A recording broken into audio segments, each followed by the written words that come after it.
Welcome to Tales from Sector 9, your portal to immersive sci-fi audio stories.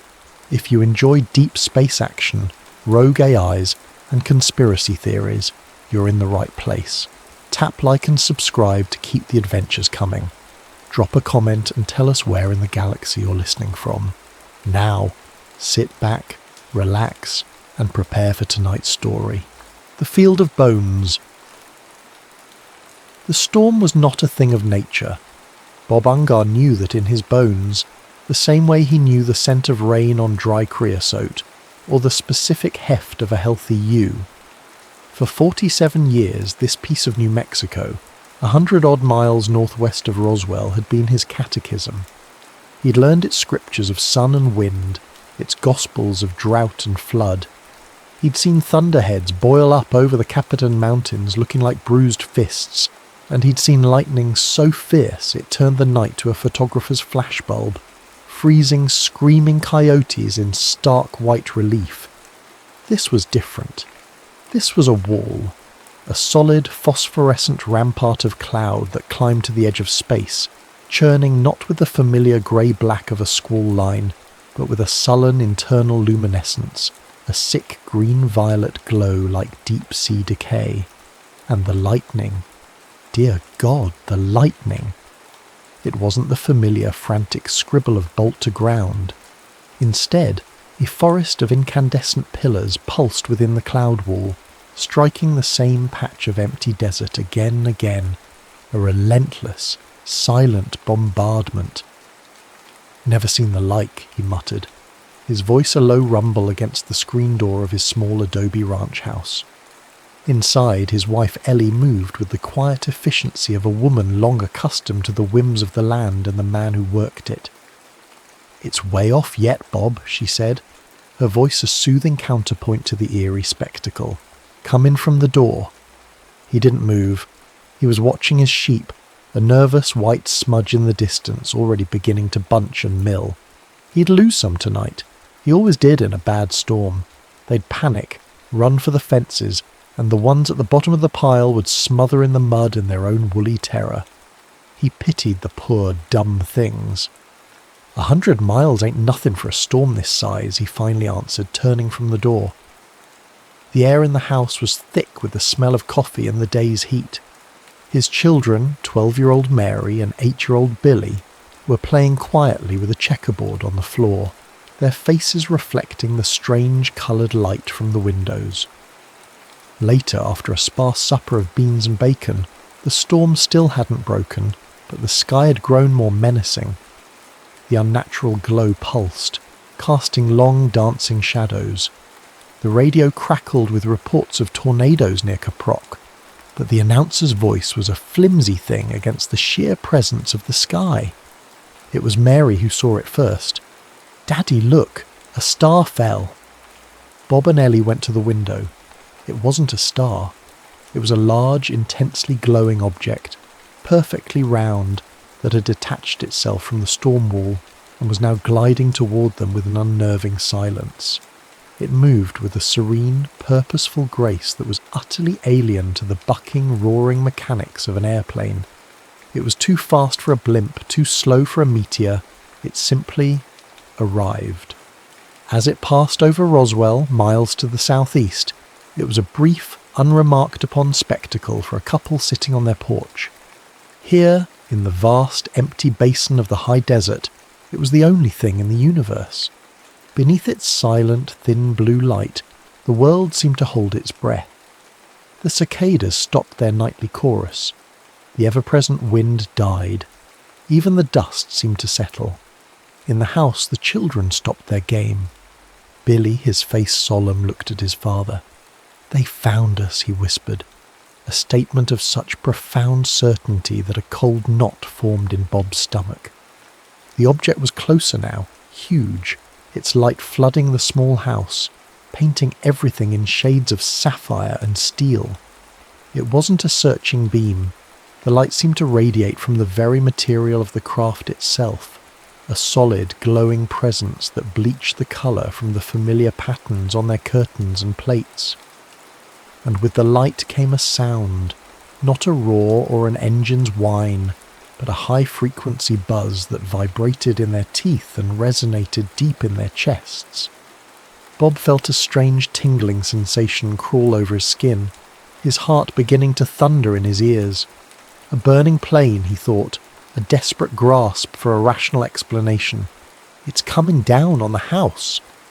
"Ellie! Kids! Out the back!" he yelled, his voice tight with a fear he hadn't felt since the trenches in France 30 years ago. He shoved his family toward the back door, turning his own body to shield them from the thing that was now almost directly overhead. The buzzing intensified, becoming a physical pressure that made the world seem to tilt and swim. He felt a dizzying sensation of being lifted, weightless, before he stumbled and fell to his knees on the worn linoleum floor. He saw Ellie and the children spill out into the night, their faces pale and terrified in the blue glare. The craft, impossibly close, skimmed over the roof, its silent passage accompanied by a shriek of terrified chickens from the coop. It dipped behind the low hill at the back of the property, its glow painting the underside of the clouds. Then came the sound. It was not an explosion in the way a bomb or a dynamite charge explodes. It was a concussive clap of sound, a singular massive event that was less heard than felt. It was a physical blow that punched the air from their lungs and slammed the back windows out of their frames. It shook the very dirt under the house, and in the barn his old horse Sadie screamed a sound of pure animal terror. The blast was followed by a split second of absolute silence, a vacuum where all sound had been annihilated. Then the echoes rolled back across the desert, and mixed with them were the rising screams of his wife, his children, and, he realized with a strange detachment, his own raw-throated shouting. The world had broken, and in the ringing silence that followed, a new and terrible sound began to weave itself into the fabric of the night. For a long moment, no one moved. The echo of the blast faded, leaving behind the sudden, frantic shrieking of the sheep. It was a sound of mass panic, 100 terrified voices crying out from the darkness beyond the hill. "A bomber!" Ellie gasped, her hands clutching Bob's arm. "One of them big bomber planes crashed right on top of them." "I know it," Bob breathed, his ears still ringing. "Go! Saddle up Sadie, Bob, go out there." Action was a release, a dam breaking against the flood of fear. He scrambled into his jeans and boots, threw a worn slicker over his t-shirt, and grabbed his hat from the peg by the door. The barn was a bedlam of noise. Sadie, his usually placid mare, was a trembling wreck, her eyes rolling white in the lantern light as he fumbled with the saddle and cinch. "It's all right, baby doll," he murmured, his own voice unsteady. "It's all right, babe." The night outside was a chaos of wind and driving rain. The unnatural glow of the storm had subsided, replaced by a filthy, impenetrable blackness. He hadn't thought to bring a lantern from the house, and now relied on the intermittent flashes of lightning to navigate the slick, muddy slope behind the house. Each flash revealed a world in turmoil, bent scrub, churning mud, and the horse beneath him, a tense sculpture of animal fear. As he crested the hill, two things struck him at once. The first was the sheer volume of the sheep's screaming, a wall of sound that hit him even through the wind. The second was a new noise. It was a terrible, ragged wailing that cut through the bleating and the thunder like a shard of glass. It was a sound of profound and utter agony, yet it was not the cry of any animal he had ever heard. It wasn't a coyote caught in a trap or a bobcat or even a mountain lion. It was utterly alien, a chord of suffering from a different scale of existence.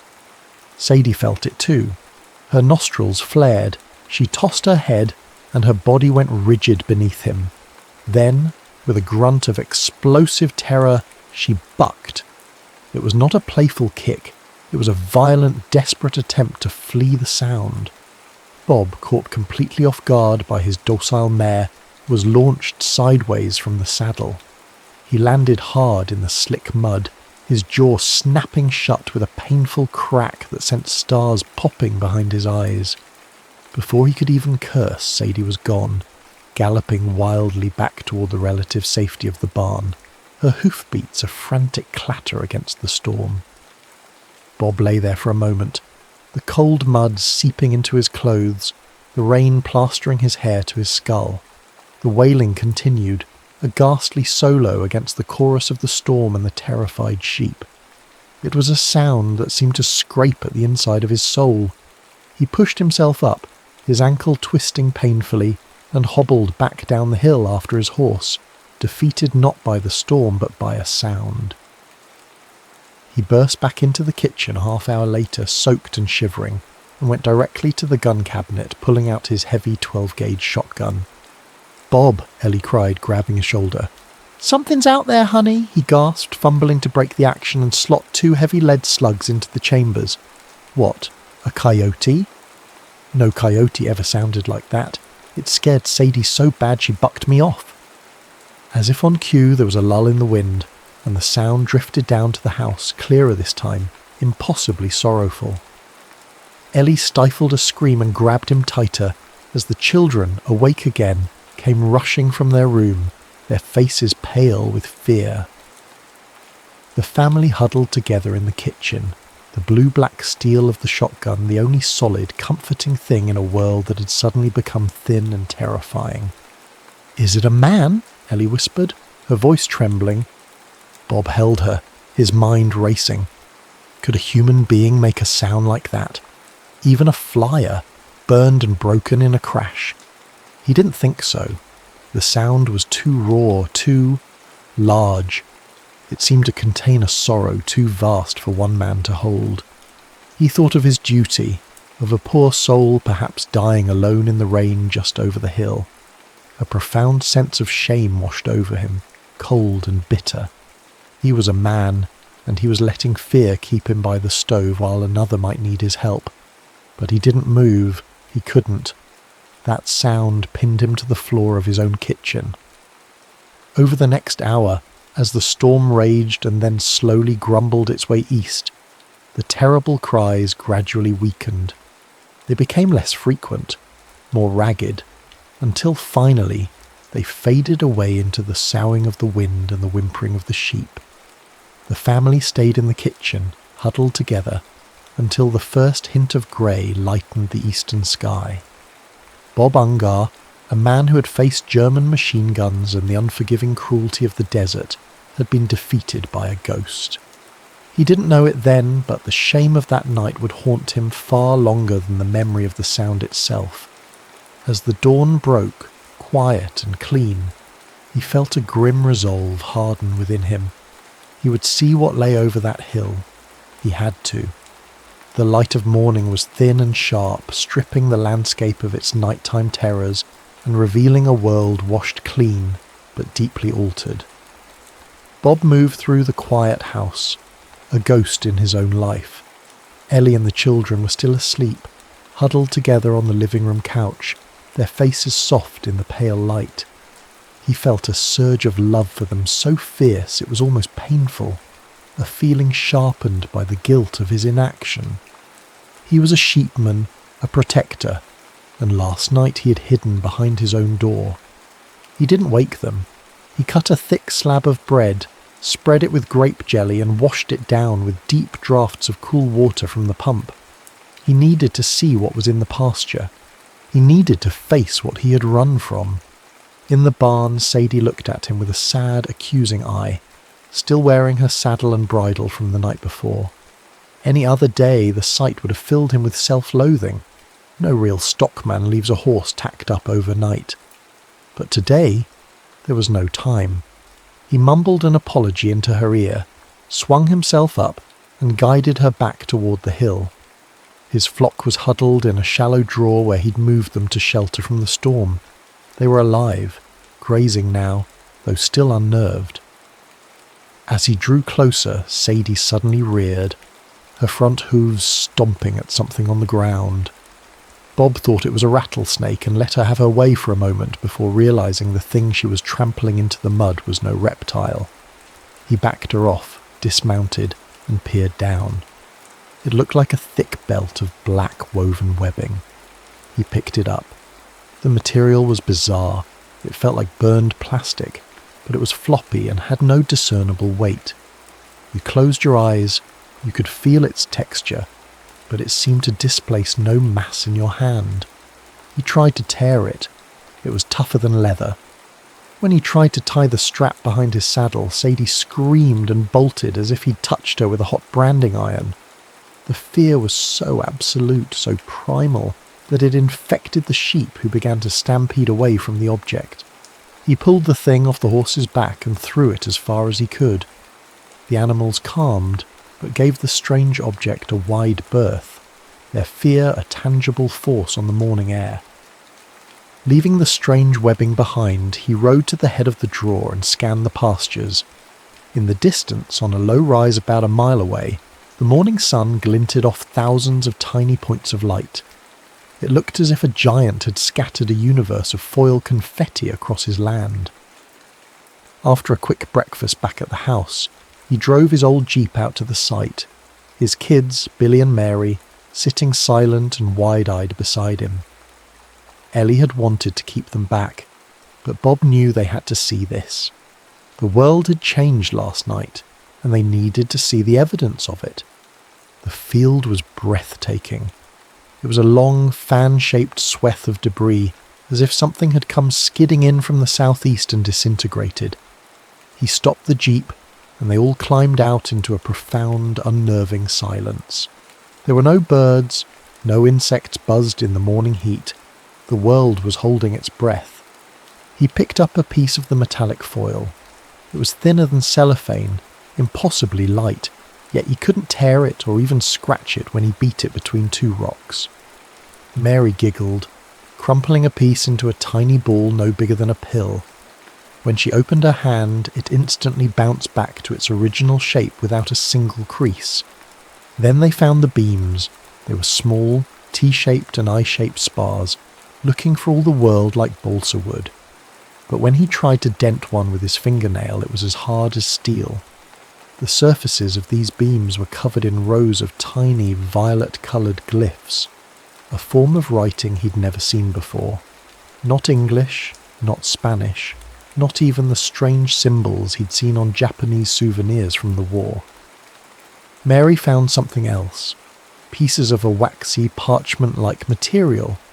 When she held a sheet up to the sun, they could see the faint, beautiful outlines of yellow flowers, like primroses pressed between its layers. This too was indestructible. A creepy sensation, cold and sharp, crawled up Bob's spine. He wished he hadn't brought the kids. This wasn't just a plane crash. This place felt wrong, contaminated by a deep and powerful strangeness. What kind of thing terrified every living creature, from horses and sheep right down to the crickets in the grass? "It'd take 10 loads in the Jeep," Billy said, his voice small in the vast silence. "More like 100, son," Bob replied, feeling a wave of hopelessness. Who the hell was going to clean this up? He couldn't expect the Army Air Force to deal with it unless it was theirs, but this looked like nothing he had ever seen or heard of from the military. It was secret stuff, he figured, and they'd made a hell of a mess of his pasture. They gathered an armload of the debris each, tossing it into the back of the Jeep. The black webbing, the memory foil, the impossible wood with its alien poetry. As they drove away, the silence of the field pressed in on them, a silence that felt heavier and more absolute than any sound. Bob Ungar looked back at the glittering field, a harvest of stars on his dusty land, and knew with a certainty that settled deep and cold in his gut that his world, the simple, hard-won world of a New Mexico rancher, would never be the same.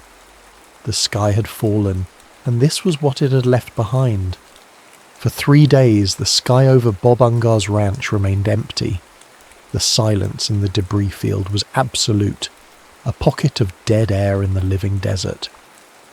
On the 3rd night, he was awakened by a light brighter than the moon. He pulled on his boots and went outside. A massive dark object, a featureless shadow blackening the stars, hung soundlessly in the sky. From its belly a blue searchlight darted down, sweeping across the pasture where the wreckage lay. Bob watched for an hour as the silent craft conducted its search. Then it simply winked out of existence. He decided then and there that the government could have its secrets back. On the morning of July 7th, he drove his rattling jeep into the sheriff's office in Maricopa and told the deputy to tell the Army Air Force to come get their junk off his land. The call from the sheriff's office found Major Donald Gray in his stifling office at Roswell Army Airfield, reading Plato. Gray was a man of quiet, sometimes baffling intellect, a former fighter pilot who now commanded the base's intelligence unit. His second-in-command, Lieutenant Peter Heseltine, a cynical Philadelphian who considered his posting in New Mexico a form of exile, was trying to needle him about it. "Bet that book's full of it, Major," Heseltine probed. "A bit of sex in Plato, yes," Gray replied without looking up. "Your kind of thing, actually. Concerns the ethics of men becoming involved with boys." Heseltine, silenced, retreated to his technical manuals. It was into this tableau of bored intellect and frustrated ambition that the report came. A rancher, 120 miles out, was reporting debris from a possible crash in a restricted flyover area.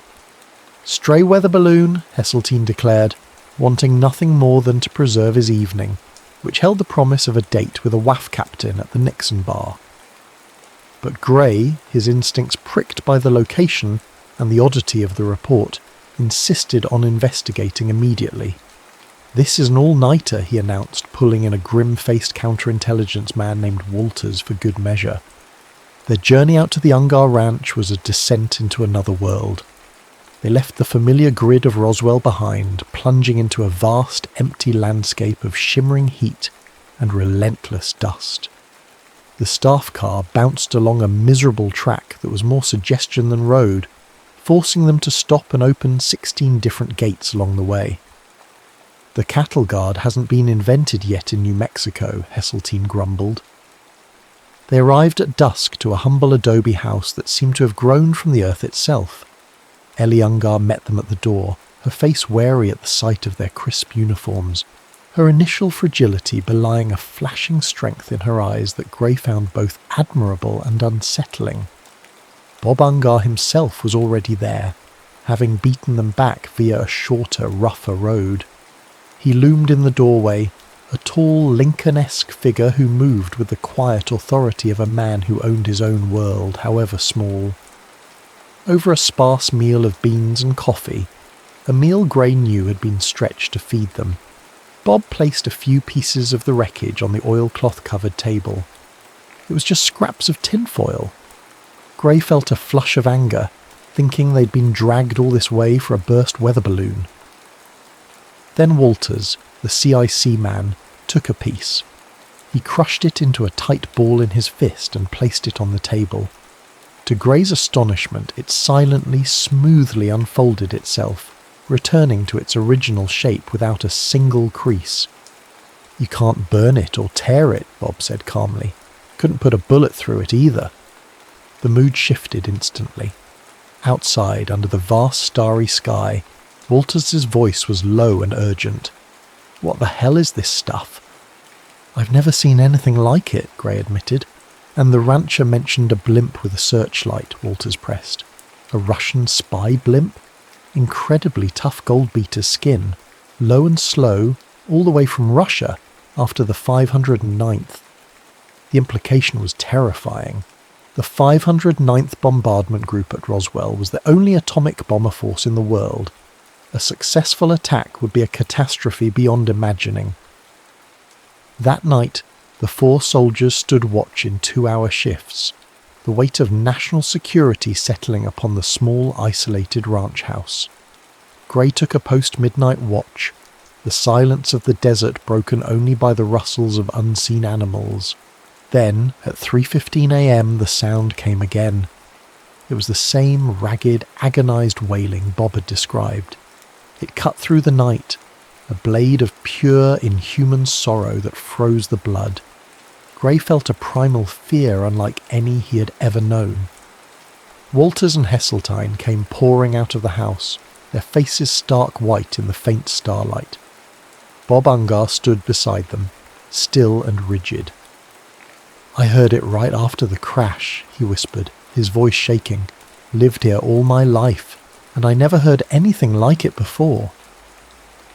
In that moment, standing in the immense darkness of the New Mexico desert, surrounded by decent, terrified people and the evidence of something utterly beyond his comprehension, Major Donald Gray knew this was no Russian blimp. He was standing on the shore of a new and terrible ocean, and the tide was coming in. The dawn broke cool and silent. The unearthly wailing had not returned, but its memory hung in the air, a psychic residue of terror and grief. Major Gray, Lieutenant Hesseltine, and Walters the CIC man drove out to the debris field in their jeep, guided by Bob Ungar and his 2 children. What they found erased any lingering doubt. The quarter-mile-long fan of wreckage glittering in the morning sun was unlike anything they had ever conceived of. The impossible foil that healed itself, the indestructible parchment with its delicate pressed flowers, and most of all, the light, hard beams with their violet hieroglyphic script. Walters, the hardened counterintelligence man, fired his pistol into a 3-foot square of the foil. The bullet flattened and fell to the ground, leaving the material completely unmarred. "I think what we have here," Major Gray said, his voice quiet with awe, "is the remains of an exploded flying disc." The discovery propelled them into a flurry of action. They gathered as much of the debris as they could carry and raced back to Roswell. Gray, in a burst of historic sentiment, stopped at his house to show the material to his 12-year-old son, a moment of personal wonder before the machinery of official secrecy would descend and grind all such sentiment to dust. At the base, an immediate air search was launched, and by late afternoon they had found it. A larger, mostly intact disk crashed 60 miles to the west, with the small, still forms of its crew lying nearby. The discovery was a lightning rod. It sent shockwaves from the small desert base all the way to the White House. But for Bob Ungar, the discoverer, the man whose land had become the site of the most momentous event in human history, the world began to shrink until it was the size of a small room with barred windows in the base brig. He was brought there for a few questions. His interrogator was not Major Gray, the man he'd guided and who had seemed to understand. His interrogator was a man he'd never seen before, a large, sombre civilian with quiet eyes, and a voice as smooth and patient as flowing water. His name was Joseph P. Rose, a special officer from something called the Central Intelligence Group. "You're in a special federal compound, Bob," Rose explained gently, after Bob demanded to know what crime he'd committed. "The bars on the window were not for punishment," Rose implied, but for protection. Protection of a secret. The first session was brief. Rose wanted to know what the alien beings had said to him. Bob, confused and angry, insisted he had only seen wreckage. He was left alone in the cell for 24 hours. The second day, Rose was just as calm, just as polite. He offered Bob a fine medallion cigarette which tasted like hot air.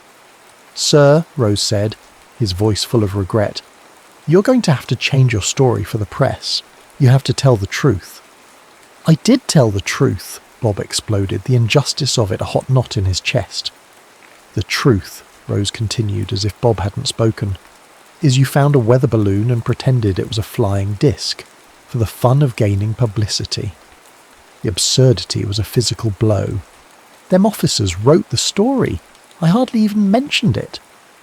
"They have to say this, Bob, for the country, for America." When Bob refused, he was returned to his cell. This time they took his clothes and the cot, leaving him naked on the cold concrete floor with only a bucket of water. The humiliation was a deeper cold than the concrete. He was no longer a man on his own land. He was a problem, an object to be managed. On the third day, Rose's voice was filled with a sad disappointment. "Your country needs your help and you aren't helping," he began. "America needs you, and you're saying, 'No, Not me, America. I am sticking by my story, so I will look good. Bob was breaking. The silence, the humiliation, the sheer disorienting power of the state was wearing him down. How can I get myself out of this mess? He finally asked, his voice a hoarse whisper. This time Rose leaned in, his voice dropping conspiratorially. He told Bob the truth, or a version of it. He spoke of an invasion, of aliens who stole people, men, women, and children, right out of their lives. The public couldn't know, not until the military could defend them. The country would panic. It was a secret that could destroy America. For the sake of the country, Rose pleaded. Uncle Sam needs you. It was a masterful stroke. It wasn't about a lie anymore. It was about patriotic sacrifice. Bob Ungar, a man who had never told a lie in his life, was trapped. He could not bring himself to say the words they wanted, to claim he'd faked it for a joke. But he offered them the only thing he had left. I will not lie, he told Rose, his voice heavy with defeat, but I cannot stop you from doing it. I will say that I am sorry the whole thing happened.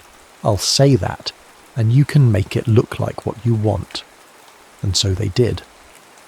A week later, the Roswell Daily Record ran the story. Harassed rancher who located saucer, sorry he told about it. The article twisted his words, quoting him as saying that if he ever found anything else short of a bomb, he sure wasn't going to say anything about it. Bob sat in his kitchen, the newspaper spread on the table, the coffee in his mug gone cold. He was home. He was free. But the world felt smaller, the sky less open. He was no longer the man who had stood at his door and watched the sky fall. He was now a collaborator in its denial, a guardian of a silence that was not his own. The wailing in the dark had been terrible, but this quiet, this officially sanctioned erasure of his own truth, was a far more profound horror. He folded the newspaper neatly, placed it in the wood stove, and went outside to look at his sheep, a silent man walking on a silent land, under a sky that now held its secrets closer than ever before.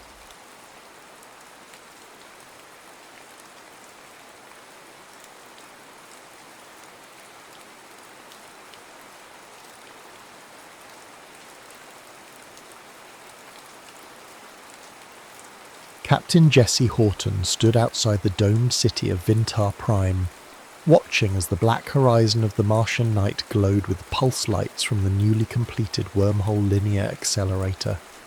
The year was 3050, and the possibilities felt limitless. Officially, Earth's great cosmic expansions had propelled humanity to the edges of the solar system, yet what Jesse saw before him promised an even more audacious leap: time travel. He remembered the repeated disclaimers from the scientists. We'll keep it controlled, every jump meticulously logged and monitored. But secretly everyone whispered about Tatos, the visionary polymath behind it all. Some called him the second coming of Da Vinci, others compared him to Einstein reimagined. The label was less important than the reality. Tatos's technology, the WLA, would fling them backward in time through carefully tuned wormholes. Jesse was no typical soldier. He was an elite chrononaut, sworn to uphold what would soon be called the Accord, the new set of rules for how this technology could be used. He checked his reflection in the glass plating of the corridor. Tall and lean, with sharp features and an uncanny calm in his dark eyes. He was chosen for this mission because he followed orders without indulging in the fanfare that accompanied Tatos's feats. When Tatos unveiled the wormhole linear accelerator at the ceremonial hall, luminaries from across Earth's colonies and even allied extraterrestrial delegates from the nearby star systems gathered. Hover cameras broadcast the event from every angle. A hush fell as Tatos stepped onto the stage, his silver hair pulled into a neat tail, his posture exuding both humility and monumental confidence. This device, he said, voice resonating with unwavering clarity, can send living beings back in time. We have completed micro-jumps, seconds, minutes, hours into the past. Now we will test the far frontier, 11,600 years ago, an era some claim was myth. Today, we shall see Atlantis. The audience erupted, not in applause but in gasps. Atlantis, that legendary city lost beneath centuries of speculation. Tatos' assertion triggered everything from utter wonder to scientific skepticism. He insisted Atlantis was no more than a rumour, but Tatos had discovered, or so he believed, evidence that the city was real, sprawling in prehistory. With the official unveiling concluded, he pressed a control sphere. The WLA's containment columns shimmered with cyan arcs of energy. The watchers braced themselves. Then came the command, "Initiate Chrononaut Group Alpha." The first wave of volunteers, 20 in total, stood at the dais, each wearing a chrono suit that bristled with advanced damping fields designed to protect them from the ravages of temporal flux. Jesse listened to the countdown from his vantage at the command console, heart pounding in time with the pulsing energy. The rings of the accelerator spun faster, light intensifying. Finally, there was a piercing flash, a guttural hum, and the chrononauts vanished. It took exactly 60 heartbeats, Jesse counted, before the swirling energies stabilized and telemetry from the chrononauts flickered onto the console. The group had landed in what appeared to be a wide plain. High overhead soared what their suits identified as an intact ozone layer, unspoiled and thick. Preliminary scans pointed to a massive city beyond the horizon. At first, communications were minimal. Then Captain Aria Bornell, who led the first wave, sent an encrypted broadcast. "We've made contact with locals. They revere us as gods. The city is indeed Atlantis, technologically advanced for this era, though nowhere near our present. Locals call it Atlan, in a dialect we're still decoding." The immediate reaction among Earth's leaders? Chaos, awe, fear. If it was really Atlantis, what other mythic times might the WLA unravel? News agencies flung the revelation into every corner of known space, while Tatos called for immediate protocols. We must not exploit the past, we must learn from it. Within weeks, the Accord was drafted and then signed by humanity's powers, as well as several extraterrestrial civilizations who recognized the danger of letting time travel run amok. The core principle was to observe, document, and only lightly intervene to preserve key events, never to rewrite them. Jesse, recognized for his leadership under pressure, was promoted to field commander of the Echelon Vanguard, a specialized group of chrononauts that would respond to any crisis in the timeline. And crises, Tatos warned, were inevitable. It was only a month after the initial jump that disturbing phenomena started. People reported cities that blinked out of existence. Others developed jarring new memories, as if they'd lived entire alternate histories. This phenomenon, dubbed the Shimmer Event, baffled even Taos. Jesse was in the Echelon Vanguard training facility on Earth's moon when alarms blared. Monitors displayed a massive wave of chronometric anomalies racing outward from an undersea region near the Mid-Atlantic Trench. It corresponded almost exactly to the location that would, in thousands of models of years, become submerged Atlantis. Tatos summoned Jesse for an urgent briefing. The older man, eyes rimmed with exhaustion, admitted that the first group of chrononauts might be pushing Atlantean society too far, too quickly. Their advanced knowledge risked altering Earth's entire timeline. Possibly some catastrophe in Atlantis was rewriting the future. "You must find out what is happening," Tatos said, voice tight. "Discover how Atlantis is reacting to our presence. If something has changed the natural order of events, we must either rectify it or find a way to contain it." Jesse accepted the mission. Despite his loyalty to the Accord, an uneasy knot settled in his gut. The Shimmer event was proof that meddling in the ancient past could unravel the present, and he was about to journey back to 11600 BCE, back to a civilization that might already be too entangled with advanced knowledge from the future. He stepped onto the accelerator platform with his chosen team. Explorers, historians, exobiologists, each a vital cog in the operation. As the WLA whirred to life, an undercurrent of anxiety thrummed in the air. They were about to cross a threshold that no mission had tackled before, investigating the consequences of time meddling on a grand scale. When the wormhole opened, Jesse glimpsed swirling fractal patterns, as though the cosmos itself had been braided into an endless tapestry. Then, in a swirl of brilliant light, he and his team vanished, hurtling centuries into humanity's forgotten dawn.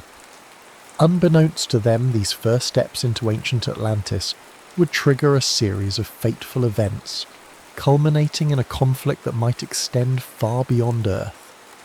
For in the labyrinth of time, the line between saviour and tyrant can blur in an instant, and the ripple of a single choice can echo across millennia. Jesse's re-entry into prehistory was jarring. One moment he felt the rhythmic hum of the WLA, the next the crisp, untainted air of a world unspoiled by centuries of industrialization. His chronosuit readouts confirmed the date as 11600 BCE. A wide sky stretched above, a dome of stars more vivid than any modern Earth night. He looked around at his companions, 8 men and women, plus a pair of Andarian observers from Earth's closest alien allies. Each had the same awe-stricken look. In the distance, clusters of lights flickered. That had to be Atlantis. Unlike the first chrononaut wave, Jesse's echelon vanguard found the city's outskirts heavily guarded. Tall spires glimmered under the moonlight, an architecture both primitive in craftsmanship and impressively grand in concept. Strange metallic surfaces in the city's core hinted at the modifications introduced by the earlier chrononauts. The group advanced cautiously. Word had spread among the Atlanteans of visitors from the sky who bore powers beyond comprehension. As Jesse and his team arrived, they were met by an entourage of Atlantean guards in ornate armour. Among them stood a man whose bearing and richly embroidered cloak marked him as someone important. He introduced himself in halting but recognisable English, thanks to the linguistics training the original chrononauts had shared. "I am Amon-Ra, warrior priest to the High Temple of Light. We know you come from beyond the horizon of time." He bowed stiffly. "Our city awaits you." A ripple of surprise passed through Jesse's team. The infiltration of modern ideas was more advanced than they expected. Amon-Ra escorted them past a grand courtyard where marble statues depicted robed figures holding orbs of light. Shadows flickered in torchlight, revealing stylized images reminiscent of star maps. But tension was palpable. Along the walls were discrete signs of damage, scorch marks and etched glyphs that might indicate sabotage. Jesse's instincts sharpened. Something was brewing in Atlantis, and it went beyond mere technological uplift. At the heart of the city, beneath a massive ziggurat, the echelon vanguard discovered what Amon-Ra called the Vault of Truth. It was clearly of modern design, steel-reinforced columns, data interfaces that only chrononauts or similarly advanced users could operate. Inside, they found a trove of records about alternate timelines. Holotapes documented possible futures in which the WLA was never created, or in which Tatos never existed. Others showed scenarios where humanity perished under nuclear war centuries earlier. It was as if the first chrononaut wave had stashed every scrap of time research here. Seraphon appeared without warning. The manifestation was like a holographic projection, but more profound. He was tall, slender, with elongated limbs and patterns on his skins that shimmered as though they belonged to a higher dimension. "Jesse Horton," Seraphon spoke gently, though his voice reverberated. "I am Seraphon, an envoy of the Eliari. We exist outside your linear time, observing events across parallel streams." The revelation startled Jesse's team. They knew of rumours that certain alien species had more advanced temporal perception, but to have one appear unannounced was unsettling. Seraphon's expression was grave. Your attempts to guide ancient Atlantis risk the collapse of the causal convergence point. There is a threshold where the continuum must remain stable. Each incursion from your future unravels the weave of possibility. Jesse felt a spark of frustration. We formed the Accord to prevent that very thing. Seraphon's eyes flickered. But not all among you respect the Accord. Later that night, while the team attempted to decode the vault's deeper data, an explosion rocked the ziggurat. An entire wing of the Atlantean archives collapsed, sending plumes of dust and debris into the air. Jesse sprinted out into the courtyard, weapon at the ready. Standing amid the chaos was a tall figure in advanced chrono armour, Rex Varian. Once a revered time general under Tatos' command, Varian had apparently gone rogue.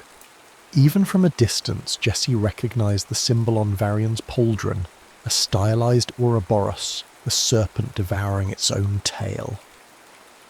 Varian glared at Jesse.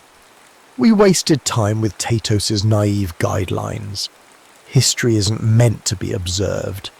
It's there to be guided by those with the will to do so. Bow to me, Captain, or watch your precious timeline colour. He gestured to a device behind him, a smaller though no less dangerous prototype of the WLA. It crackled with uncontained energy. If it activated, it could create fractures in the timeline on a massive scale, essentially opening multiple time gateways at once. Amon-Ra ran forward, staff in hand, chanting prayers for protection, but Varian's machine erupted in a burst of swirling light that tore across the courtyard like fissures in reality. Jesse shielded his face as multiple shimmering portals flickered in and out, each leading to an alternate version of Earth's history. Through the rifts, glimpses of different epochs bled into one another. A medieval fortress side by side with futuristic towers, soldiers in 18th century uniforms charging across a battlefield patrolled by robotic drones. The multiversal schism had begun. Seraphon's voice echoed in Jesse's mind. Stop him, or all threads may unravel. Jesse stared at Varian, who offered a final sneer before stepping into one of the swirling portals. As the rifts continued to multiply, the Echelon Vanguard realized they were facing a conflict that no single timeline could contain. It was a war not for land or ideology, but for time itself. Back in 3050, the Accord's main headquarters, Accord Prime, stood as a gleaming citadel of diplomacy and research. Within days of Varian's betrayal in Atlantis, this centre of interplanetary cooperation was hit by waves of reality-disrupting attacks. Varian's chrono-legions, as they called themselves, poured out of rifts spanning centuries. One moment, Accord Prime was protected by next-gen energy shields and satellite defences. The next, those defences winked out as entire tech grids flickered from existence, replaced by archaic steam engines or simply nothing at all. People in the city streets screamed as structures phased in and out, sometimes replaced by monolithic temples or landscapes from Earth's forgotten past. Tatos himself was last seen racing into a hidden vault beneath the citadel. Rumours claimed he had more secret knowledge gleaned from the Eliari, that he was trying to salvage critical data, but no one could confirm his fate after the main tower collapsed under a surge of temporal distortion. Jesse and a handful of Echelon Vanguard members managed to return to 3050 through an unsteady portal. They arrived in time to witness Accord Prime crumbling. In the chaos, they realized the entire Accord Council, those who had governed time travel's usage, were either dead or unaccounted for. A wave of despair rippled through Jesse. Tatos had warned them that meddling with the past could lead to devastation. Now Earth and its allied worlds were on the verge of fracturing into multiple incompatible realities. With no central leadership, the dream of a regulated timeline was collapsing before his eyes. In a desperate bid to restore order, Jesse and the Vanguard rallied any remaining chrononauts and volunteer soldiers. They formed strike teams, each assigned to a major breach in time. These rifts manifested everywhere, sometimes in the middle of an ocean, sometimes in remote farmland. Jesse's team ended up in a bizarre composite reality, a portion of Earth that looked like a mosaic. To one side, the Roman Empire persevered into a future era, now employing laser weaponry gleaned from stolen chronotech. On another front, feudal Japan had harnessed advanced AI, forging mechanical samurai that roamed the countryside. In yet another corner, a World War I scenario replayed with antimatter tanks. Everywhere they turned, the environment was a tapestry of times jumbled together. The sky itself flickered with multiple suns and constellations that made no astronomical sense. The fundamental laws of cause and effect were unraveling. Under these conditions, standard warfare was nearly impossible. The strategy pivoted. Each strike team's mission was not to conquer or hold territory, but to identify and destroy the root cause of each rift. Intel suggested that Varian had anchored multiple proto-WLAs in these time fragments, each fueling the schism. Jesse, armed with a specialized device Tatos had developed, led his team to one such anchor site, hidden beneath a twisted version of the Roman Colosseum. Varian's machine hummed with arcane energies guarded by legionnaires outfitted with advanced suits. After a harrowing confrontation, Jesse managed to deactivate the device, watching it collapse into itself with a scintillating flash. One down, countless more to go, but each rift shut down brought them closer to confronting Varian and to the ultimate nexus fueling this entire crisis. It is still believed to be ancient Atlantis. Signs of hope arrived unexpectedly. Amon-Ra, the Atlantean warrior priest, managed to slip through a partial portal into the battered present. He'd been grievously wounded in a skirmish with Varian's forces, but brought critical intelligence. "There is a point beneath Atlantis," he explained between laboured breaths. "A place called the Nexus Well. Varian's greatest anchor resides there." Jesse felt his heart pound. Of course, Atlantis was the birthplace of this crisis. If Varian could harness enough energy from the Nexus Well, he could keep fracturing timelines indefinitely. Amon-Ra recounted how the Atlantean High Temple had discovered an ancient phenomenon deep below their city, a natural confluence of geomagnetic forces. The chrononauts who first arrived likely recognized it as a potent source of stable wormhole energy, but Varian was using it for far more sinister ends. "To stop him, we must separate Atlantis from the rest of the timeline," Amon-Ra said solemnly. "We must seal it away." The plan sounded unthinkable, yet Tatos had apparently left instructions for a last resort measure, a zero-shell pocket. This process would envelop Atlantis in a localized stasis bubble, effectively cutting it off from every other reality. The cost would be immeasurable. Countless Atlanteans and possibly chrononauts would be trapped inside forever. But with the timeline on the brink of total collapse, the choice was stark. Permit Varian to continue ravaging centuries, or isolate Atlantis to save what remained of history. Jesse's initial revulsion softened into grim resolve. The Accords had always been about limiting harm. Now, ironically, they faced a scenario where the only way to preserve infinite possibilities was to remove an entire city, an entire civilization, from the cosmic stage. As they prepared for the final incursion, Tatos reappeared briefly through a battered comm channel, face etched with desperation. He revealed one last thing. He had known this crisis was a possibility. In fact, the entire concept of an Accord was, in part, a test of humanity's ability to handle time travel without succumbing to tyranny. Jesse felt shock and a muted betrayal. Had Tatos played them all, orchestrating these events to see how they would respond?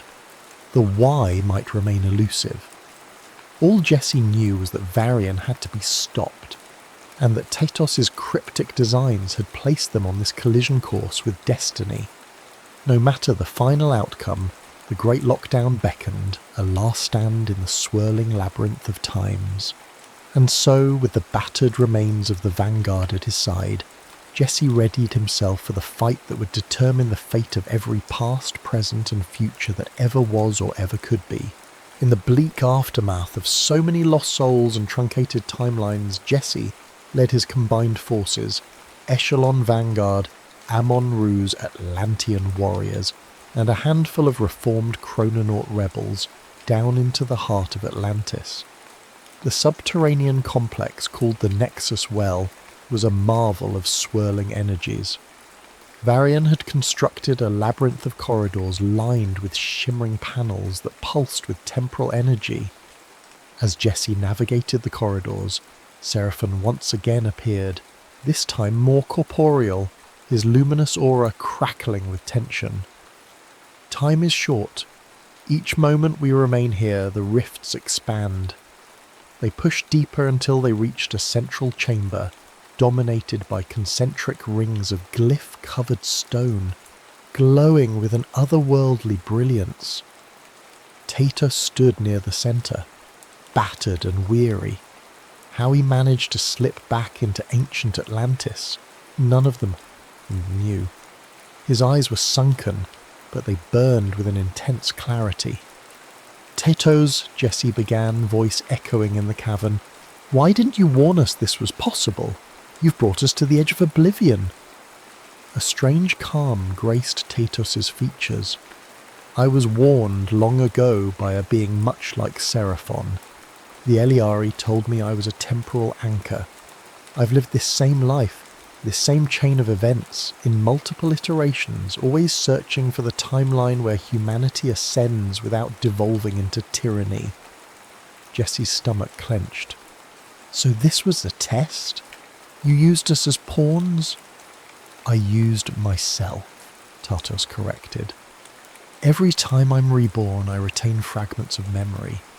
The creation of the WLA was never about mere curiosity. It was a necessity. If we are to evolve beyond our destructive impulses, we must confront the ultimate power, rewriting history. And if we fail, we doom ourselves, over and over again." A wave of conflicting emotions surged through Jesse. He wanted to accuse Tatos of playing God, but a part of him saw the twisted logic. If Tatos was indeed an anchor across timelines, this struggle was as much his fate as it was humanity's. Their conversation was cut short by the arrival of Varian, who stepped through a portal leading deeper into the complex. He had augmented himself with technology stolen from multiple eras. Pulsing nanite threads coiled around his arms, and his gaze blazed with an unholy determination. "You let me walk this path, Tatos," Varian snarled, "because you wanted to see if humanity could resist my vision. But what if I'm the one who is right? Why shouldn't we shape time to our advantage? Why bow to the illusions of fate when we can be fate itself?" Jesse aimed a chrono disruptor at Varian, but the rogue general flicked his wrist, creating a temporal distortion that twisted the weapon from Jesse's hand. Battle erupted. Amon-Ru and the Atlantean warriors attacked in a flurry of strikes.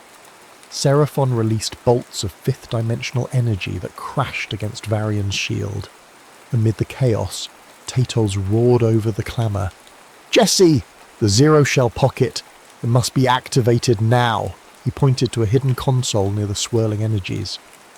Jesse sprinted for it, diving to avoid a blast from Varian's gauntlet. Once he reached the console, he saw the final command Tatos had prepared. Warning, this process is irreversible. He hesitated. Activating it would seal Atlantis in a bubble, along with everyone inside, Amon-Ru, Varian, Tatos, even Jesse himself.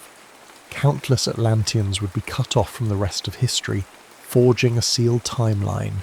But if he failed to do it, Varian's expansions would tear reality apart. Aemon Rue, mortally wounded yet still standing, locked eyes with Jesse. My people have always believed in the cyclical nature of life. If we must vanish so that all other timelines may flourish, so be it. This is the final stand I was born to make.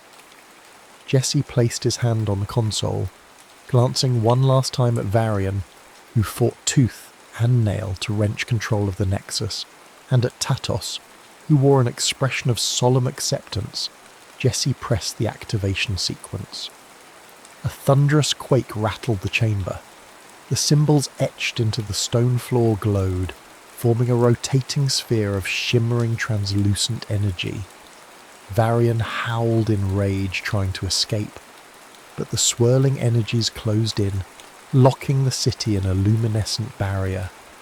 In those final moments, as the bubble's walls intensified, Varian lunged at Jesse with a savage cry, but an eruption of pure force dragged him into the vortex. Jesse felt a wrenching tug as space and time twisted, and then everything froze. Far away from Atlantis, the fracturing rifts across Earth and its colonies winked shut. The moment the zero-shell pocket stabilized, the timeline reasserted itself. In 3050, cities flickered back into existence, or were re-anchored to the present. Families that had been torn apart by temporal chaos found themselves reunited. The Accord, though decimated, still had a few surviving members. They regrouped in a makeshift council hall. From data logs, they confirmed that Atlantis and everyone within had been sealed away. Varian's threat was gone. The timeline for now was safe, but Tatos had vanished. No one knew if he was destroyed, imprisoned, or simply transcended. A final recorded message from him existed on the command network. We stand at the threshold of possibility. Whether this iteration is a success or failure is up to you now. The future, your future, has been reclaimed. Jesse was declared lost, a hero who sacrificed himself for all timelines. The new leadership debated how to honour him, eventually deciding to maintain the Echelon Vanguard in memory of his resolve. They embraced a simpler principle for the future: observe, but never reign. No more illusions of controlling the past. The trauma of the schism served as a stark warning. Playing with time was akin to playing with cosmic fire. And so the age of the Accord resumed, tempered by sorrow and gratitude. The galaxy had skirted the brink of irreparable meltdown. In the end, only humility in the face of time's grand design saved them. Centuries later, the world had changed once more. The year was 3450, though the exact count was less important than the peace that now prevailed. Earth had rebuilt, forging lasting alliances with the Andarians and other interstellar nations. Mention of time travel was relegated to hushed archives, and the WLA technology was rumoured to have been dismantled, at least in official channels. On a distant shore, waves lapped gently against sand dunes that stretched for miles. A young girl named Ray wandered, searching for shells and curious trinkets. The sky was a brilliant tapestry of colours. An advanced terraforming project had stabilised the climate, ensuring mild days and star-filled nights. Ray paused when something in the sand caught her eye, an angular piece of metal, half buried. She crouched and brushed away the grains, revealing a badge of sorts, a relic clearly not from her era. Engraved upon it was the symbol of the Echelon Vanguard, and in faded letters the name. She'd never heard of such a figure. The name meant nothing to her, yet touching the cold metal sparked an inexplicable warmth in her chest, as if some distant echo of a heroic sacrifice reverberated across centuries. In that moment, Ray felt a sudden hush all around her, like the very air paid homage to what she'd found. She turned it over, noticing the words inscribed on the back: "Observe, but never reign." Though she couldn't decipher the phrase's significance, her young mind tingled with curiosity. She slipped the badge into her pocket and continued down the shoreline, dreaming up stories about who Jesse Horton might have been. Unbeknownst to her, The timeline that once was threatened now thrived. No sign of Atlantis or the schism blemished the horizon. In a parallel dimension, perhaps still sealed, Atlantis lay suspended, locked in an unending moment, its people frozen in an eternal stand. Varian's rage, Tatos' calculations, Seraphon's watchful gaze, and Jesse Horton's final act of defiance all coexisted in that pocket of lost time. Somewhere in the cosmic scale of existence, a faint ripple might still echo from that sacrifice, a gentle hum that occasionally resonates with those who stand at the thresholds of discovery. For time in its vast tapestry remembers everything, every hero, every villain, every sacrifice woven together into an ever-evolving mosaic that shapes the present.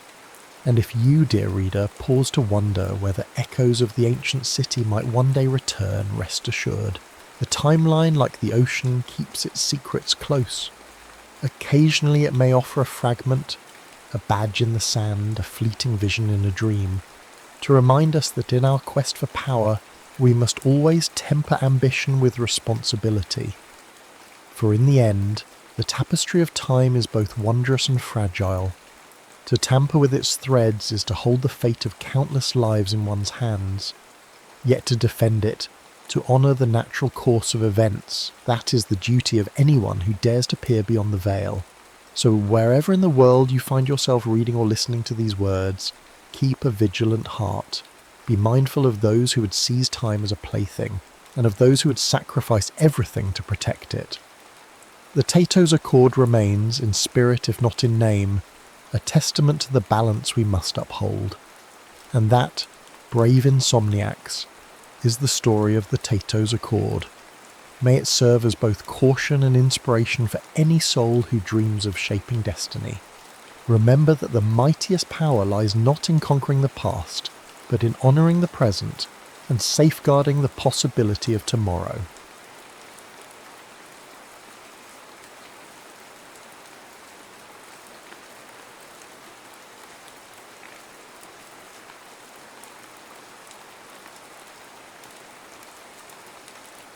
Red Genesis, the lost vault of Mars.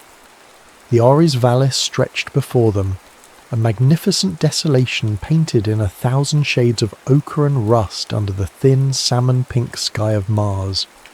Commander Kyle Vance shielded his eyes, the visor of his NASA-issue exploration suit automatically polarizing against the distant sun's glare. 10 miles back, nestled against the ochre cliffs, sat the gleaming silver needles of the Arclight flotilla, humanity's first permanent foothold on another world, a joint SpaceX-NASA venture carrying 100 souls poised on the edge of history. But out here, amidst the wind-scoured rocks and dunes sculpted by millennia of Martian weather, history felt immediate, raw, tangible. "Surface reading stable, Commander," crackled the voice of Corin Wells, the mission's linguist and comms specialist, his usual irreverent tone slightly muted by the static. Seismic sensors picking up some low-frequency rumbles, probably just settling strata, but nothing anomalous. "Copy that, Corin," Kyle replied, his gaze sweeping the horizon.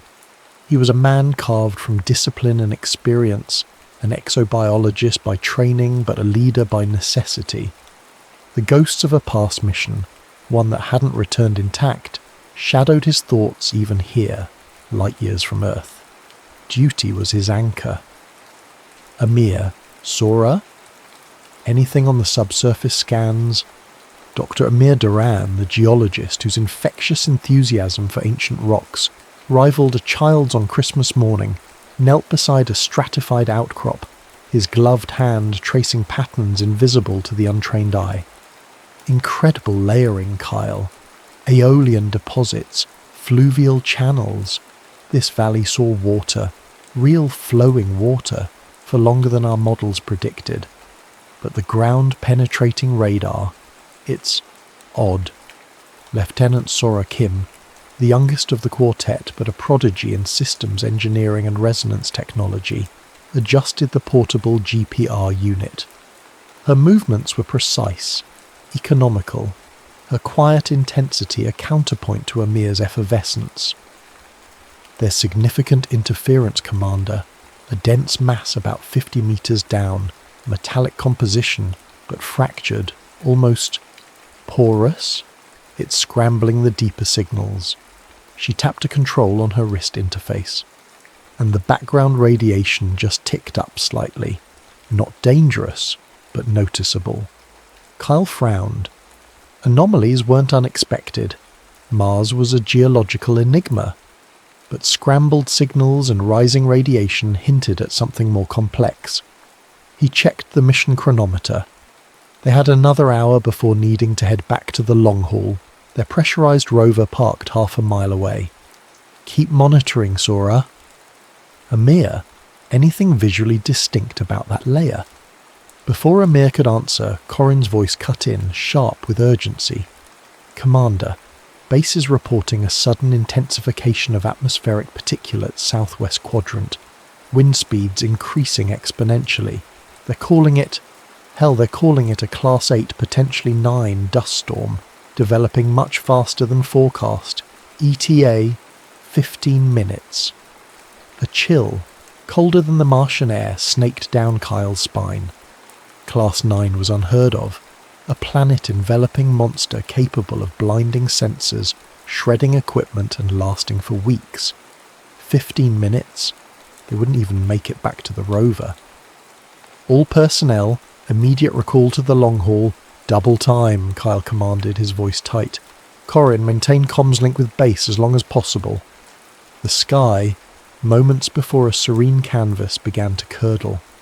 The distant horizon dissolved into a roiling wall of crimson dust, advancing with terrifying speed. The wind rose from a whisper to a howl, plucking at their suits, kicking up stinging clouds of regolith. Visibility plummeted. "Can't see the rover," Sora shouted over the wind's mounting shriek. "Follow my beacon!" Kyle activated his suit's emergency locator, a pulsing green light barely penetrating the swirling chaos. They stumbled forward, leaning into the gale, the world reduced to a maelstrom of red. Sand scoured their visors, the roar outside deafening even through their helmets. Static exploded in Kyle's ears. "Corin, status." "Link, gone." "Commander," Corin gasped, fighting for footing. "Signal, totally, occluded." They were cut off, blind, exposed. The long haul was likely already being buried. Panic threatened, cold and sharp. Kyle shoved it down. "Sora, that anomaly you detected, how far?" "Maybe 200 meters, bearing 075, she yelled back, her voice strained. "The radiation, it's spiking near there." "Amir, any surface structures? Overhangs? Caves?" Kyle scanned desperately through the blinding dust. "Negative. Just open ground and wait." Amir pointed, his voice filled with disbelief. "There! Look!" Through a momentary thinning of the dust, Kyle saw it. A shape, stark against the red chaos. Not natural. A perfectly smooth black tetrahedral spire, easily 30 meters tall, partially buried in the sand, its edges impossibly sharp. It seemed to absorb the dim light, yet pulsed with a faint internal luminescence, almost like veins beneath dark skin. It hummed. A low thrum felt more in the bones than heard. "What in God's name?" Corin breathed. "Shelter! Now!" Kyle ordered, pushing them toward the impossible structure. The wind tore at them, threatening to rip them from their feet. The air was thick with abrasive dust, visibility near zero. They reached the base of the monolith, pressing against its cool, unnervingly smooth surface. The hum intensified, vibrating through their suits. "There!" Amir shouted, pointing along the base where the wind had scoured away the sand. "An opening! A doorway!" It wasn't a doorway in any conventional sense. More like a section of the black material had retracted or dissolved, revealing a darker void within. Geometric symbols unlike anything Kyle had ever seen. Sharp angles, nested spirals, lines that seemed to shift and flow like liquid mercury, glowed faintly around the threshold. They pulsed in time with the structure's hum. "Radiation is higher here but stable," Sora reported, her voice tight with a mixture of fear and awe. "The structure seems to be shielding us somewhat from the storm." The wind howled like a banshee. Staying outside was suicide. Inside was the unknown, an alien structure buried for potentially millions of years, humming with strange energy. Kyle looked at his team.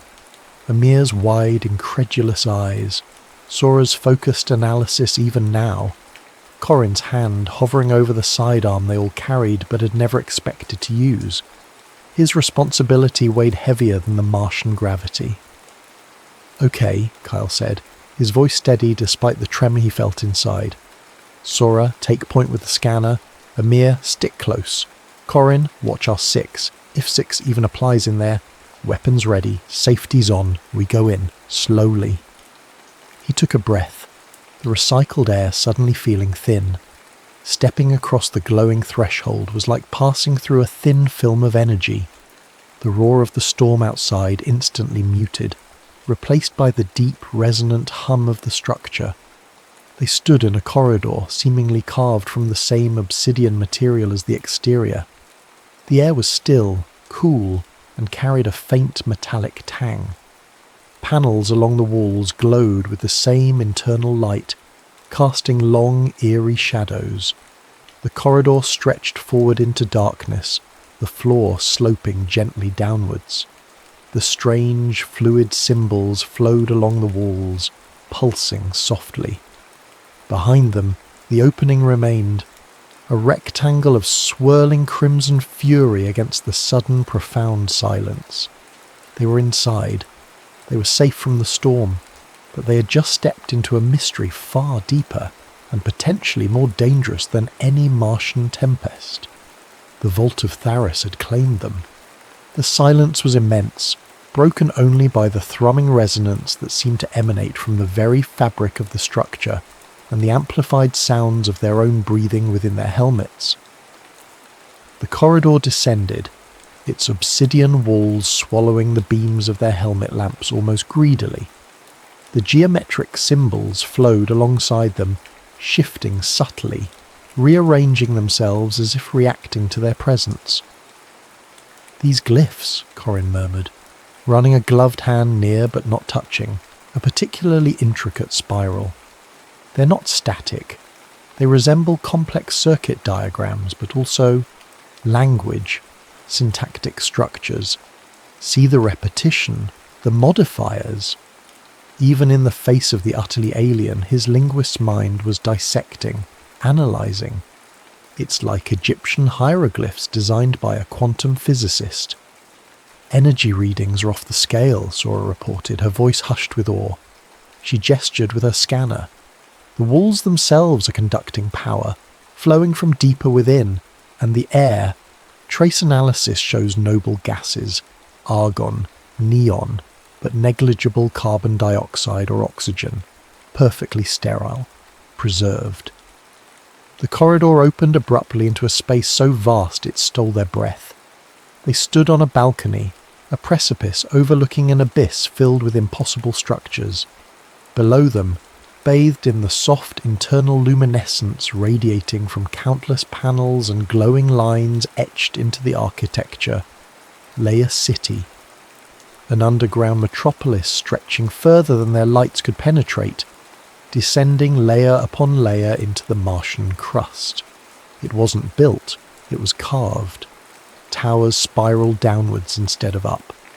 Bridges of crystalline light arched across chasms thousands of feet deep. Buildings shaped like inverted pyramids, multifaceted jewels, and organic flowing sculptures clustered in intricate patterns. Walkways wider than Terran highways snaked between them, occasionally illuminated by floating spheres of light that drifted like captive stars. The scale was inhuman, dwarfing anything ever conceived on Earth. London, Tokyo, New York, They would be mere suburbs in this subterranean behemoth. "My God," Amir whispered, gripping the railing, his knuckles white even through the suit glove. It's Karnak meets Coruscant." "No signs of life," Sora stated, her scanner sweeping the panorama. "No heat signatures, no movement except—" She paused. Faint energy surges like dormant systems powering up, sequentially, following our path. As if on cue, a section of the city directly below them brightened. Lines of light traced intricate patterns across building facades, and one of the floating spheres detached itself from the distant gloom and drifted slowly towards their balcony. "Okay, definitely reacting to us," Corin said, a nervous edge sharpening his wit. "Either it's welcoming the new neighbours, or the security system is waking up. Place your bets." Kyle scanned the immensity, his tactical mind racing. This wasn't just ruins, it felt poised, waiting. "Let's find a way down. Look for a central structure, maybe a control hub." They located a ramp spiralling gently down from the balcony, wide enough to accommodate vehicles far larger than their rover. As they descended, more lights activated ahead of them, illuminating their path, while the areas behind them dimmed slightly. The air remained still, cool, the resonant hum a constant companion. They passed structures that defied easy categorization. Some resembled vast public squares, empty save for geometric fountains carved from the same obsidian material, their basins dry but intricately detailed. Others looked like marketplaces or grand halls, filled with alcoves and platforms, silent and deserted. The architecture was a baffling fusion. The stark geometry of the exterior mixed with flowing, almost biological curves, adorned with those ever-present shifting glyphs. After an hour of descent, they reached a lower level, a wide plaza opening onto several colossal hangar bays carved directly into the cavern wall. Inside, suspended in Silevoy pole, guessing force field or stasis, that shimmered faintly, were ships. Starships. They weren't the functional cylinders or winged craft of human design. These were sleek manta-ray shapes of the same black, light-absorbing material as the city itself. Smooth, menacing, utterly alien, yet possessing a predatory grace. Some were enormous, easily cruisers or carriers, hundreds of meters long. Others were smaller, fighter-sized craft, docked along magnetic pylons that rose from the floor like metallic trees. These smaller ships were scarab-shaped, compact and deadly-looking. Several of the larger vessels bore marks, scoring, impact craters, sections that looked melted or torn. Battle scars. "They fought someone," Kyle observed grimly, his hand instinctively going to his sidearm. "Or something." Amir moved closer to one of the giant manta ships, his faceplate nearly touching the shimmering field holding it aloft. The design philosophy, it's consistent with the glyphs, utilitarian, yet deeply symbolic. Look at the wingtips. They echo the spiral motifs we saw in the corridor. Sora ran her scanner along the edge of the field. High energy containment, stable but drawing significant power. And Commander, these ships, they're not just old. Radiometric dating from residual particles trapped on the hull plating. We're looking at dates potentially exceeding 50,000 years, maybe older. 50,000 years before recorded human history. While Homo sapiens were chipping flint in caves, this civilization was building starships and fighting interstellar wars beneath the surface of Mars. Deeper within the hangar bay, they found something else. A sealed chamber, the door marked with a complex circular glyph pulsed with brighter light. Sora approached it cautiously. There's a console here. No buttons, no screen, just a smooth surface with indented glyphs. "Can you interface with it?" Kyle asked. Sora hesitated. "It's not like our tech. It seems passive, waiting for input but not digital input. More like resonance." She remembered the description of her specialization, resonance tech prodigy, an experimental field back on Earth, exploring harmonic frequencies and sympathetic vibrations as control interfaces. She'd always felt a connection to machines, an intuition about their inner workings. This felt like that, amplified 1,000-fold. Tentatively, she placed her gloved palm over the largest glyph on the console. Nothing happened. She focused, trying to recall the hum of the city, the flow of the symbols. She thought about the immense silence, the weight of ages. Still nothing. Then, a flicker of emotion surfaced. The grief for her brother, lost years ago, a sharp pang she usually kept buried. It resonated within her, a pure, clear frequency of loss and love. The glyph beneath her hand flared. Lines of light shot across the door, converging on the central symbol. With a deep, grinding sound that echoed the structure's hum, the massive door slid open. Beyond it lay not a control room, but something akin to a library or archive. Crystalline panels lined the walls, inert and dark. In the centre of the room stood a pedestal, and upon it floated a holographic projection, a star map. But the central star wasn't Sol. It was a binary system, 2 suns pulsing gently in the holographic display. And around them, worlds, dozens of them, linked by faint lines of light. One of those lines led outwards, towards another star system starkly alone in the projected void. A single, familiar yellow star. Sol. Corin stepped forward, transfixed. Is that Earth? Before anyone could answer, one of the crystalline panels on the wall flickered to life. Not with data, but with an image.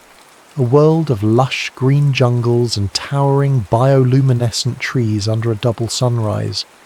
Figures moved within it, tall, slender, recognizably human, clad in simple flowing robes. They looked peaceful, serene. Then another panel activated. It showed a different world, one ravaged by war. Shattered cities, orbital bombardments, figures in angular armoured suits battling amidst ruins under the same twin suns. A third panel flared, displaying Earth. Primitive villages, pyramids rising from desert sands, recognisable continents. And then images of ships, not the manta rays or scarabs outside, but different designs descending from the sky, figures emerging, interacting with the early inhabitants, Egyptian gods, ancient astronauts. They came from there, Amir breathed, pointing to the binary system.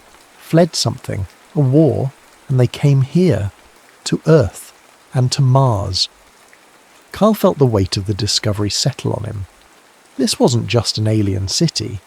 It was a lost chapter of human history, a cradle or perhaps a refuge. The implications were staggering. Humanity wasn't alone, and it wasn't even solely terrestrial.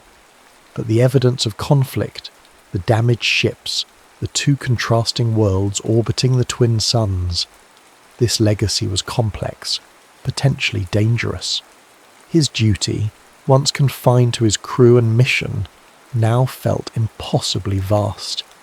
He was standing in the heart of a 50,000-year-old mystery that redefined everything humanity thought it knew about itself. And the city, panel by panel, archive by archive, was just beginning to share its secrets. The weight of revelation pressed down on them, heavier than the tons of rock and regolith overhead. Humanity, seeded or exiled from a distant binary system, a vast Martian metropolis as a way station, Earth a later colony, or perhaps a forgotten outpost. The silent, watchful city felt less like a tomb and more like a paused recording, waiting for someone to press play. "Okay," Corin said, breaking the stunned silence, his voice attempting levity but betraying the underlying shock. "So, space Egyptians from a double sun system built Mars Vegas and maybe gave Earth the pyramid scheme. Got it. What's next on the tour? The casino floor? the all-you-can-eat nebula buffet. Sora, however, was focused on the console she'd activated. The glyphs continued to glow, pulsing softly in response to her proximity. This console, it's more than just a door lock or an archive viewer. It feels like a primary interface node. The emotional resonance. It wasn't just a key, it felt like authentication. She tentatively placed her hand back on the surface, focusing not on grief this time, but on curiosity, a desire to understand. The holographic star map shifted. Lines brightened. Symbols flared around certain star systems. Text, or what passed for text in the flowing glyph language, scrolled beside the images. "Whoa," Corin breathed, stepping closer. "It's responding to you, Sora. Can you ask it something?" "I don't know how," Sora admitted. "It's not verbal, it's feeling, intent." She concentrated, visualizing the hangars, the ships. How do these work? How do they fly? In response, the archive panels flickered rapidly, showing schematics that looked like cross-sections of the manta ray vessels, energy flow diagrams, and glyph sequences that Corin instantly recognized as potential command protocols. Simultaneously, a section of the plaza outside the archive chamber began to glow. A circular platform rose silently from the floor, about 10 meters across. From slits around its edge, a soft, shimmering field similar to the ones holding the starships aloft flickered into existence. "Anti-gravity," Kyle stated, recognizing the principle if not the execution. "A transport skimmer." It activated, because I thought about flight. Sora looked bewildered yet intrigued. The city, it's interpreting intent through emotional and resonant frequencies. "Let's try it," Kyle decided. Caution warred with the urgent need to explore more efficiently. Walking could take lifetimes in a city this size. "Sora, see if you can guide it. Corin, keep trying to make sense of those glyphs. Navigation, power systems, anything. Amir, document everything. We need to understand what we found." They stepped onto the platform. It felt solid, yet strangely yielding. As Sora focused, visualizing movement, a low hum intensified beneath their feet. The skimmer lifted smoothly, silently, a meter off the plaza floor.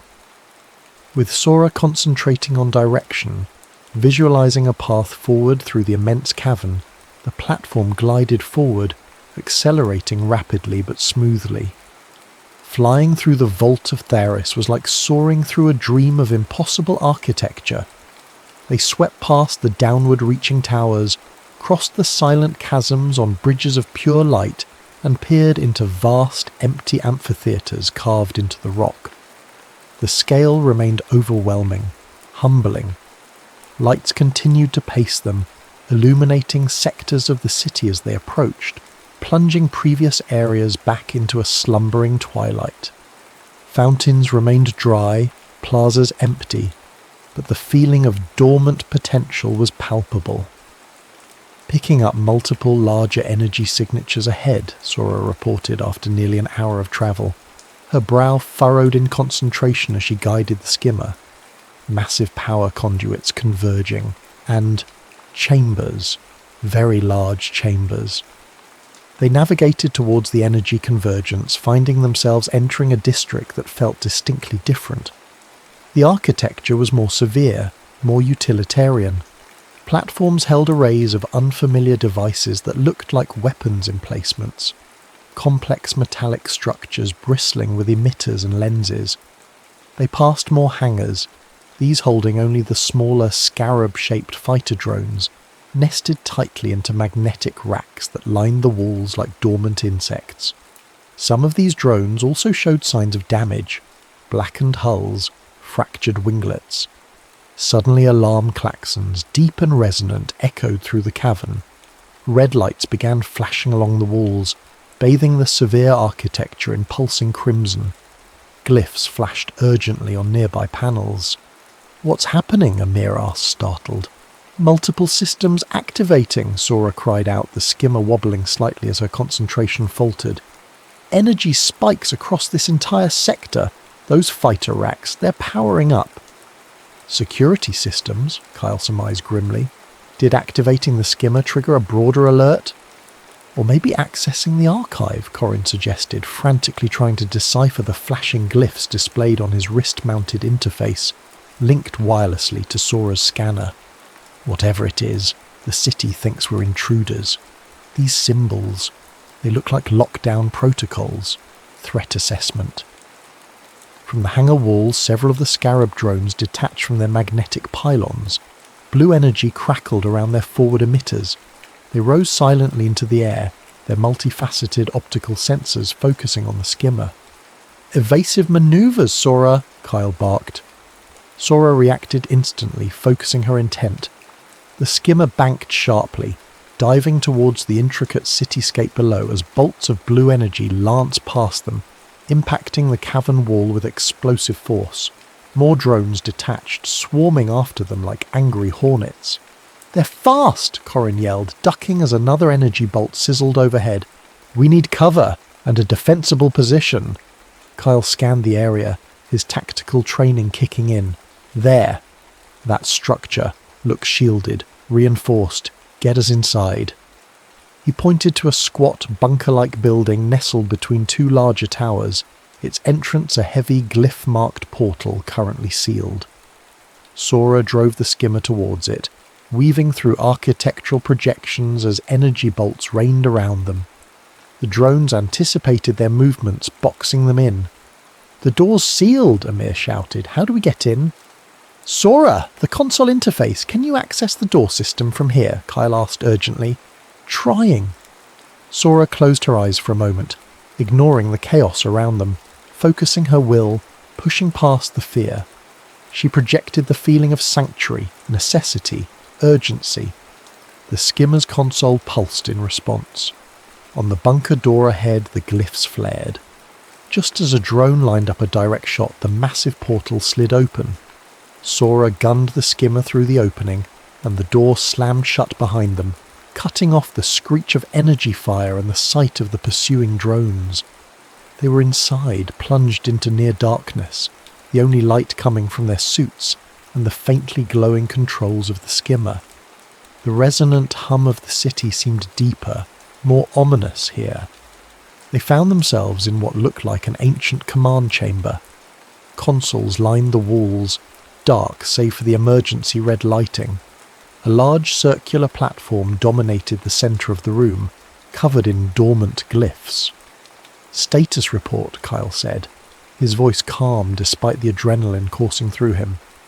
"Skimmer is undamaged," Sora reported, her breathing heavy. "Door is sealed, heavily reinforced. External sensors show the drones are hovering outside, scanning."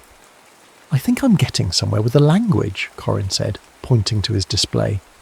"The lockdown glyphs correlate with threat levels. We seem to have tripped a mid-level security response. But there are other symbols here. Command overrides, system resets, linked to that central platform." "Can you activate it?" Kyle asked. "Not directly," Corin replied. "It requires sequence authorization, like the archive door. It seems keyed to complex emotional states. The glyphs suggest concepts like sacrifice, resolve, legacy." Sora looked at the central platform, then back at the sealed door where the drones waited. She thought of the archive images, the peaceful world, the war-torn one, the ancient Earth. She thought of her brother, the grief still a tangible ache within her. But mixed with it now was a fierce determination, a resolve to understand this place, to protect her crew. Sacrifice, resolve, legacy. She stepped towards the central platform, placing her hand on its cool surface. She didn't try to replicate an emotion. She simply let her own complex feelings flow, grief intertwined with fierce protectiveness, fear woven with determination. The platform beneath her hand lit up. Glyphs raced across its surface, converging in the centre. Consoles around the room flickered to life, bathing the chamber in a cool blue light, replacing the urgent red. A low thrum filled the room as power surged. "Whoa," Corin breathed. "System access granted. Sora, you just hotwired an alien command center with feelings." On a large display screen that materialized from the wall, schematics of the city sector appeared, showing the drone locations, power flows, and something else. Something that made Kyle's blood run cold. Deep within the sector, far below their current level, another massive energy signature flared to life, far larger than the drones, larger even than the hangars. A symbol appeared next to it on the screen, a ring segmented surrounded by complex interlocking glyphs. "What is that?" Amir asked, pointing to the symbol. Corin traced the glyphs on his display.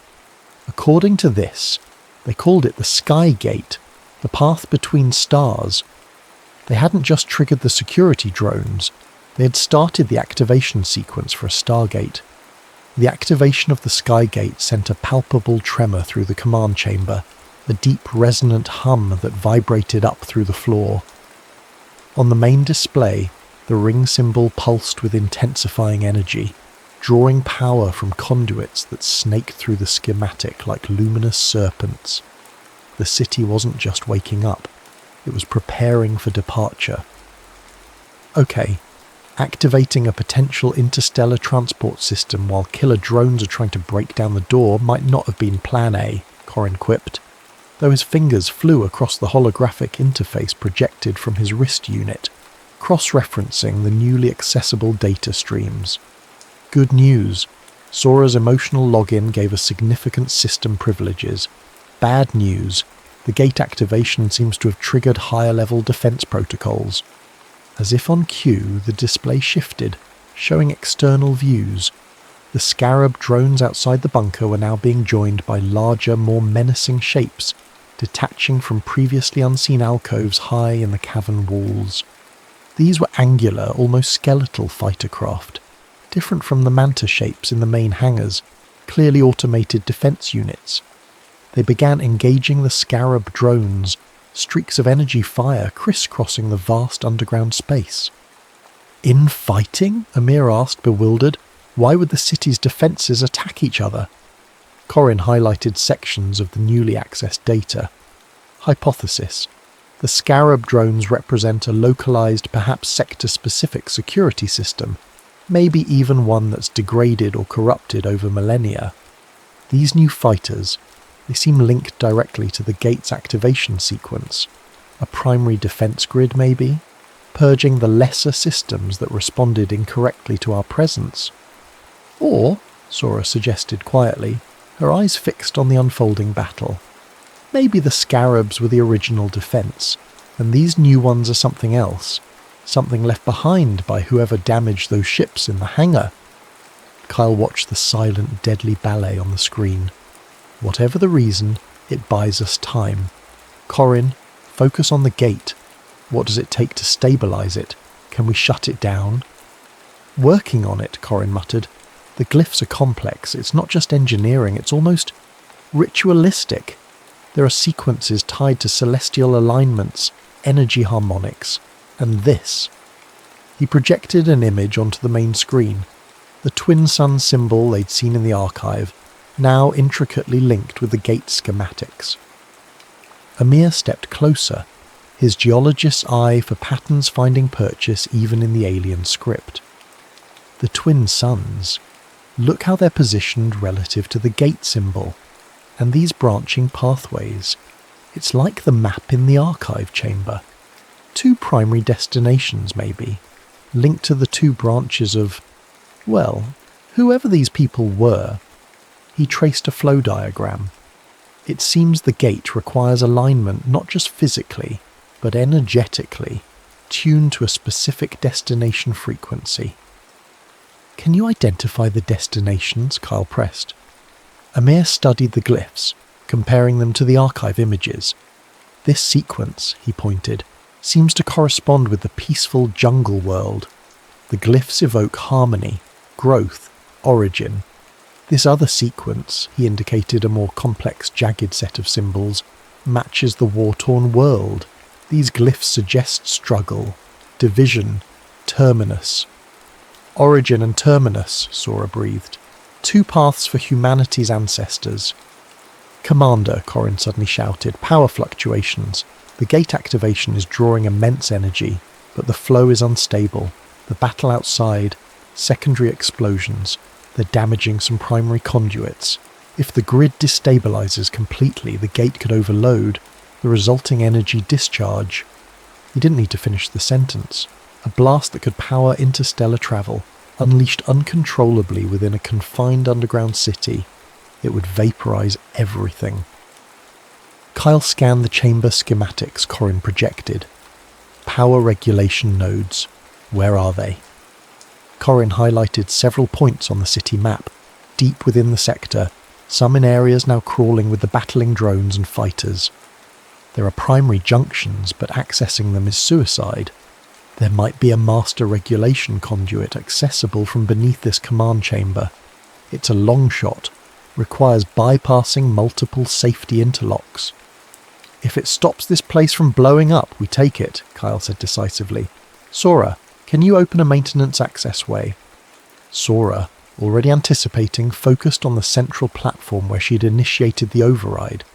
She visualized access, repair, stabilization. A section of the floor near the wall slid silently open, revealing a narrow, dark shaft descending into the humming depths. A faint blue light pulsed rhythmically far below. Amir, Sora, stay here, Kyle commanded. Monitor the gate. Keep trying to understand the controls. Corin, you're with me. We need your interface skills to bypass those interlocks. Into the scary glowing basement it is, Corin said, grabbing a portable interface kit, just like summer camp. Kyle clipped a descent cable to his suit harness and hooked it onto a recessed anchor point above the shaft. He checked Corin's harness, then nodded. Maintain comms. Let's move. They rappelled down into the shaft, the main chamber shrinking above them. The air grew warmer, thick with the smell of ozone and the thrum of immense power. Below, the blue light intensified, emanating from a crystalline conduit easily 3 meters in diameter, pulsing like a living heart. Glyphs swirled across its surface. Access panels sealed with intricate locking mechanisms dotted the surrounding walls. Okay, Big Blue is definitely the main power line, Corin confirmed, connecting his kit to a nearby interface port. Now for the safety interlocks. These things are ancient, Kyle. Layer upon layer of protocols. He worked quickly, alien symbols scrolling across his display. Almost got it. It requires simultaneous manipulation of energy harmonics. I can handle the sequence logic, but someone needs to manually shunt the feedback loop at the precise moment. That someone, he looked at Kyle, has to physically override the circuit breaker. He pointed to a heavy lever-like mechanism set into the wall beside the conduit, glowing with contained energy. When I give the signal, you throw that switch. Timing has to be perfect, or it could feedback pulse the entire grid. Kyle positioned himself by the lever. It felt warm through his gloves. He could feel the raw power surging nearby. Ready when you are, Corin. Initiating bypass sequence. Now, Corin shouted. Glyphs flashed wildly on his display. Harmonic stabilizing. Almost there. Feedback loop identified. Kyle, and now. Kyle threw his weight against the lever. It resisted for a terrifying moment, then slammed downwards with a heavy thud. The pulsing blue light in the main conduit steadied, the violent energy fluctuations smoothing out. The overwhelming hum lessened slightly, becoming a steady, powerful drone.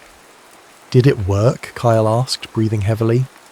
Grid stabilized, Corin exclaimed, relief flooding his voice. Gate power flow is steady. We just stopped Mars from becoming a new asteroid belt.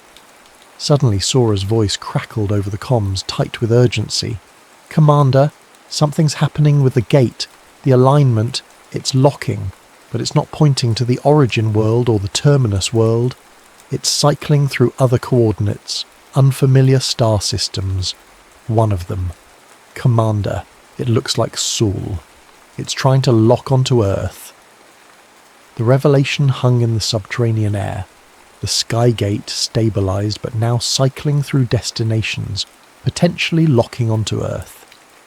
Back in the command chamber, Sora and Amir watched the main display in stunned silence as the glyph sequence representing the target coordinates shifted, momentarily resembling patterns Corrin had tentatively identified as relating to their home system. Is that even possible? Amir wondered aloud. Could this gate reach across 50,000 years of stellar drift? The coordinates would be vastly different. Maybe the system auto-updates, Sora speculated, her mind racing through possibilities. Or maybe Earth was always a designated waypoint, its relative position constantly tracked. The implications were dizzying. A direct path back home, bypassing the months-long journey via Starship. But a path that could also lead from Earth, or expose Earth to whatever conflict had scarred this city and its creators. Kyle and Corrin ascended quickly back into the command chamber, the immediate crisis of the power overload averted. "Report," Kyle demanded, striding towards the display. "The gate stabilised, Commander," Sora confirmed, "but its destination lock is erratic. It cycled past origin and terminus, and seems to be searching. We saw glyphs correlating with Sol system coordinates for a moment, but it moved on. Now it's settling." On the screen, the whirling symbols slowed, finally locking onto a new sequence, one that didn't match origin, terminus, or Sol. A complex, unfamiliar pattern pulsed steadily beside the activated gate symbol. "Where does that lead?" Kyle asked, turning to Amir and Corrin. Corrin cross-referenced the glyphs with the archive data. No direct match in the archive worlds we saw, but the root structure, it shares elements with the origin glyphs, harmony, creation, but also contains modifiers suggesting sanctuary, confluence, renewal. Amir traced the unfamiliar stellar configuration depicted alongside the glyphs. It's a trinary star system, unknown from Earth astronomy as far as I know. Sanctuary. Could this be where they intended to go? A refuge beyond the conflict? The external view screen showed the battle outside had ceased. The skeletal defense fighters hovered silently, while the damaged Scarab drones lay inert. The gate chamber itself, deep below, pulsed with contained, stable energy. The path was open. They stood at a precipice far more profound than the physical edge of the city's abyss. Behind them lay the known, Mars, the Arclight mission, Earth, a humanity confined to a single solar system, ignorant of its sprawling ancient heritage. Ahead lay the unknown, a pathway across interstellar space, forged by ancestors fleeing conflict, leading to a potential sanctuary orbiting 3 suns. The choice was stark. "We could try to shut it down," Corrin offered, though his voice lacked conviction. "Seal this place, hike back to the rover, assuming the storm ever clears, and report back to base. Let Earth decide what to do." "And risk someone else finding this," Sora countered, "or risk whatever threat caused the Terminus world finding us through this connection. We activated it. It feels like our responsibility." Amir nodded slowly. "This discovery changes everything. The history of humanity, our place in the cosmos. It's not just data to be filed. It's a legacy. Perhaps a destiny." He looked at Kyle. The archives showed 2 branches of humanity, estranged, one possibly destroyed or locked in eternal war. What if the sanctuary world represents a chance for reunification, or at least understanding? Kyle felt the immense gravity of the moment. His duty, always his North Star, was now pulling him in multiple directions. Duty to his crew, to the mission parameters, to Earth. But also a nascent duty to the truth they had uncovered, to the echoes of these ancient humans whose blood might very well run in their own veins. To return to Earth with this knowledge felt incomplete, like finding a map to El Dorado and turning back at the city gates. He thought of the damaged ships, the defensive drones, the bifurcated destiny shown in the archives. Sealing the city might protect Earth in the short term, but ignorance was a fragile shield. Understanding the past, confronting the legacy, seemed the only path to securing a future. Stepping through that gate was an unimaginable risk, a leap into potentially hostile territory, or simply lethal emptiness. But staying behind felt like a betrayal of the very spirit of exploration that had brought them to Mars. He looked at his team, Sora, whose unique sensitivity had been the key, Amir, whose scientific awe was tempered by profound insight, Corin, whose intellect and humour grounded them. They had faced the storm, navigated the impossible city, battled ancient defences and stabilised a stargate. They were no longer just astronauts, they were inheritors. The Arclight mission parameters were clear, Kyle said, his voice resonating in the quiet chamber. Establish a foothold, explore, report, but no parameter accounted for this. He gestured towards the pulsing gate symbol on the screen. Reporting this second-hand won't convey the truth, the scale, the implications, and it leaves this power, this pathway, vulnerable. He met each of their gazes. Our primary duty is to the survival and advancement of humanity. Right now, I believe that duty lies forward, not back. We have stumbled upon the grandest mystery of our species. We have the chance to understand our origins, perhaps prevent a conflict that stretches back millennia, or find allies we never knew existed. He paused, letting the weight of his words settle. This is not an order I can give lightly. It goes beyond any mission profile, but I believe it's the necessary choice. Our report to Earth will have to wait. Our exploration continues. He looked towards the schematic showing the Skygate chamber. Corin, can you interface with the gate controls from here? Ensure the destination lock remains stable on Sanctuary? Aye, Commander, Corin replied, already working. Locked and confirmed. Sora, Amir, grab any portable archive data possible and essential supplies from the skimmer. We travel light. They moved with renewed purpose, the debate settled, the path chosen. Within minutes they were back on the anti-gravity skimmer, gliding silently through the now quiet sector towards the immense energy signature of the gate chamber. The chamber dwarfed even the grandest spaces they had yet seen. A colossal ring, easily 200 meters in diameter, dominated the space. It was constructed of the same obsidian material as the city, inlaid with glowing glyphs that pulsed in time with the structure's deep hum. The ring itself floated free, unsupported by any visible means, rotating slowly. Within the circumference of the ring, space itself seemed distorted, shimmering like heat haze over desert sand, but swirling with faint ethereal colours, blues, violets, golds. It wasn't projecting an image, it was the portal. Sora guided the skimmer onto a platform extending towards the base of the ring. The air crackled with contained energy. Looking into the shimmering portal was like staring into infinity.